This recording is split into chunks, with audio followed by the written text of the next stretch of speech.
I'm happy as hell he gone. And the reason I'm happy he's gone is because he wasn't happy.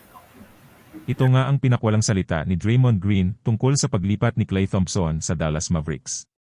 Ano nga ba ang dahilan kung bakit hindi na masaya si Klay sa Warriors na umabot pa sa sitwasyon kung saan kailangan niyang matrade?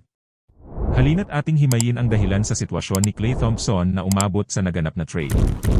Sa mga linggo mula nang pumirma si Klay Thompson sa Dallas Mavericks, iba't ibang tao sa paligid ng Warriors ang nagbigay ng pananaw ukol sa proseso at mga dahilan sa likod ng pag-alis ng isang magaling na player at may hawak ng most 3-point shots in a game sa NBA na si Klay Thompson.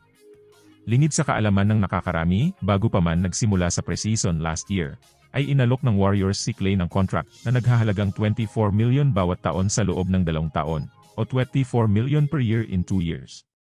Sumatotal, ito ay $48 million in 2 years, malaki ang agwat nito sa pinirmahan niya sa Dallas na $50 million in 3 years. Lugi nga kung tutuusin si Klay sa kinahinatnan ng trade na to.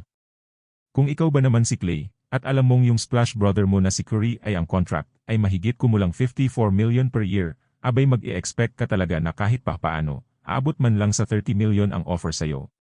Simula nang tinanggihan ni Klay ang offer na yun ay hindi na nag-counter offer ang Warriors kay Klay.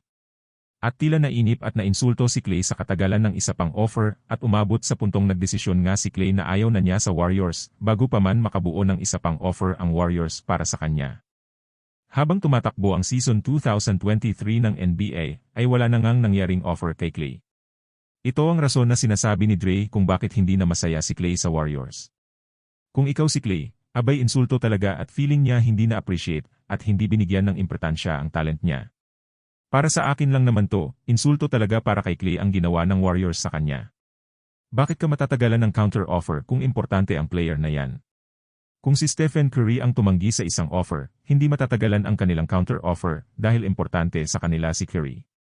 Sa palagay ko din, labis talaga na nainsulto si Klay na kahit lugi siya sa pera sa nagawang trade, ay pinili nito na bigyang halaga ang pride niya at bigyan ng halaga ang kanyang sarili.